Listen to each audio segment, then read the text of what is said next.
আসসালামু আলাইকুম। আমাদের জিপসাম ইন্টেরিয়র কাজ চলিতেছে। ইনশাল্লাহ আমরা সারা বাংলাদেশে জিপসাম ইন্টেরিয়র কাজ করে থাকি। কেউ যদি জিপসাম ইন্টেরিয়র কাজ করাইতে চান আমাদের সাথে যোগাযোগ করিতে পারেন।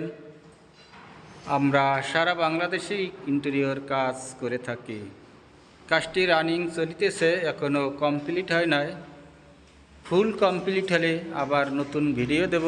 নিত্য নতুন ভিডিও পেতে চ্যানেলটি সাবস্ক্রাইব করে রাখবেন। ইনশাল্লাহ আমরা সারা বাংলাদেশেই কাজ করে থাকি।